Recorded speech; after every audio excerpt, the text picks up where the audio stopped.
Yo, what is going on, guys? It's Jack and welcome back to another video. And yes, your eyes do not deceive you. That is indeed me, completely maskless. And this is basically live stream footage over here from earlier today, not too long ago before I went offline. And yeah, with almost about 5 years doing this, I figured I guess now is the time to finally get a face reveal, and I guess this is the way it's going to be. And in a sense, some people have basically told me they like to see live comms, so this is kind of like a live comm with post comm at the same time, if that makes sense, with the full face cam. So those of you guys that have been curious all this time, what does this Spider-Man idiot look like underneath that mask? Well, there you go. So I hope you enjoy the gameplay in the background, and I guess hopefully that satisfies your curiosity, and as well as the whole face cam debate. A lot of you guys have been telling me on Twitter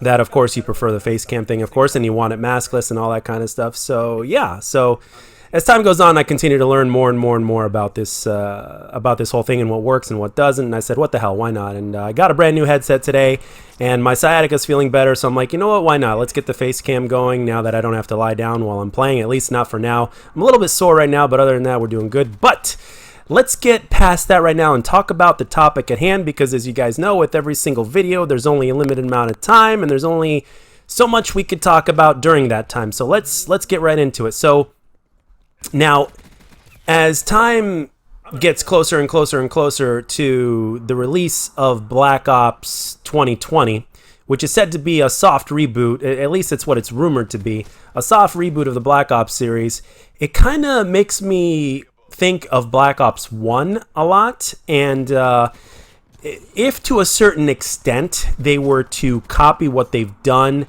with Black Ops 1, one of the things that stands out to me, besides a couple of the obvious things that we've already talked about, is that damn combat record, man. I mean, I think right now with Modern Warfare 2019, even though we got a combat record and we got leaderboards, which is basically what we didn't get with Black Ops 4. I know there was a website you could go to, but then Activision, I guess, took that offline, and then the only way you could check your combat record in Black Ops 4 now is through the Call of Duty companion app or whatnot.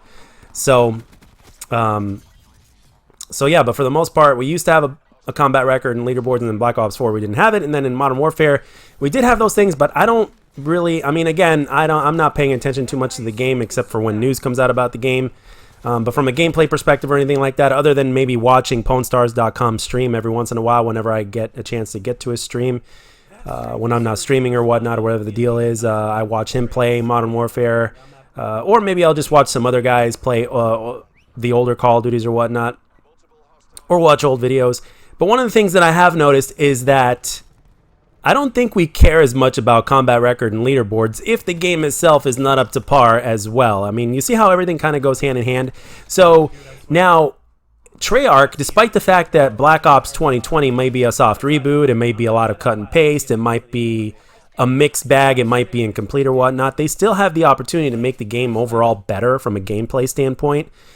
And the thing that I'm thinking is they have this amazing opportunity to give us a similar version of that Black Ops 1 combat record, because according to most of the fan base, according to what I've read and seen on videos, Black Ops 1's combat record is said to be the best among the community's opinion that we've ever had in Call of Duty, and that's not counting Elite. Now, I know with Modern Warfare 3 and with Black Ops 2 as well, we had the Elite app that, again, with Modern Warfare 3, it worked alongside the console, but again, you could also go online and check further stats and all that kind of stuff, especially when it came to Black Ops 2 as well. But, you know, not counting Elite, Black Ops 1, like the combat record that came with the game itself from launch and beyond, was voted among the community, has been said to be the best combat record we've ever had. And I truly believe that Treyarch, even though it's something small, it's the little things that count, right? It's a thought that counts.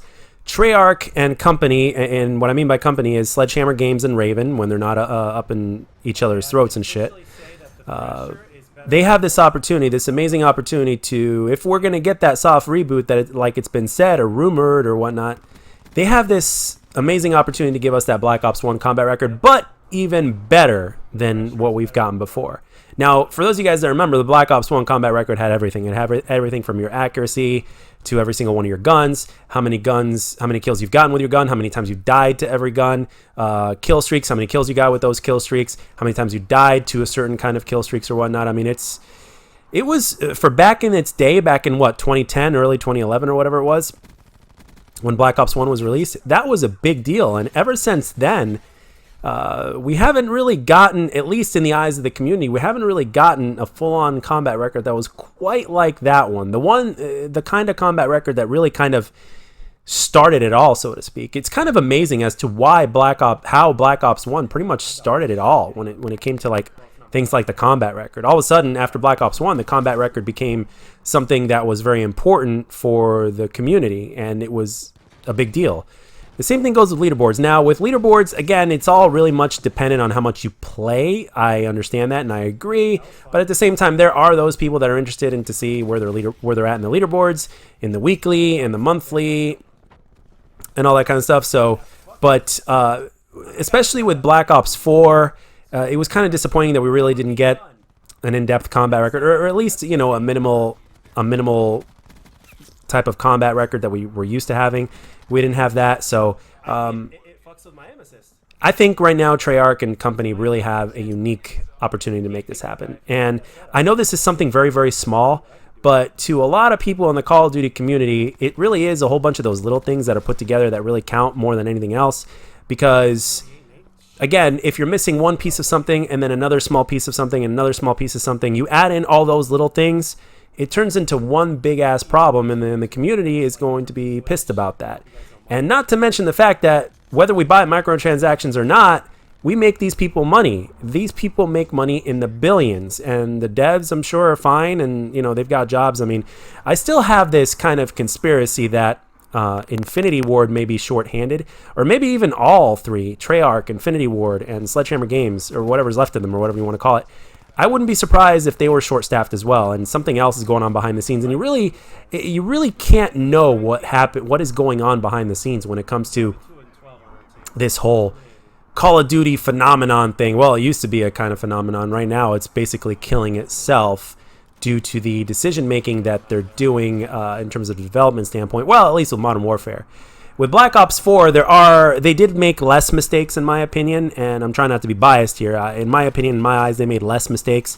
But with that being said, the mistakes that they have made were big enough to basically piss a lot of the community off. And even though I'm a person that fairly enjoys Black Ops 4, it's not my favorite. It's not in my top 3. But I will say that as a person that enjoys Black Ops 4, it is also simultaneously the one game that also kind of pushes me away due to a few of the decisions that they made. So we will see in due time what exactly is going to happen with the Black Ops reboot. I was asked earlier on stream, when is the next one coming out? I mean, usually it's either October or November. But again, with all these little things in mind, in terms of everything that we've been asking as far as the community is concerned, I think in one small little piece, in one small little way, for them to bring back that original combat record that Black Ops 1 had, especially back in its day, that it was really good. Now, granted, it's also going to have to be better. Here's the thing. Because, as you guys know, nostalgia only lasts for so long. No matter how much we love a certain game, we're always going to be craving that something new. And that's why they got to give us that old combat record, but they have to add something in as well that basically surpasses what that old combat record was. So they basically have to give us that nostalgia feeling, right, by implementing the things that the original Black Ops combat record had in it, right, while simultaneously adding in a few things. They could always make it, I mean, seriously, I mean, there's no reason why they can't do what they've done before with Elite. They can bring Elite back. They can give people another reason to get the game and just to see how they're doing with every game, with all sorts of different stats and stuff. And even me, going back, when I look back in the day before I started becoming good at the game, and way before I started doing all this YouTube and Twitch stuff, I was still very much interested in what Elite had to offer back in the day. And I was looking at my stats. I was comparing my stats to other great players out there as I became more and more aware of the pro scene, the pub stomping scene, the YouTube scene, and all that kind of stuff. I was very much comparing where I was at compared to where these other people were at. Despite the fact that I was a noob, despite the fact that my KD was a 0.8, I mean, I think, speaking for myself and my personal experience, and we do have similar experiences because after all, we do play the same game, right? I think that whether you're a casual or whether you are a tryhard or whether you're even a pro player, I think there is a place for everybody when it comes to a combat record, even a very sophisticated combat record that is beyond what the original combat record was for Black Ops 1. So I want you guys to tell me down in the combat record, down in the comment section. First of all, do you agree with the original Black Ops combat record being the best, if not one of the best that we've ever had? And what are your thoughts about this? Would it make a difference for you? I know that for a lot of us, all we care about is that we get a good COD. But remember, like I said earlier in the commentary, all those little things count too. And all those little things are what make up a good COD.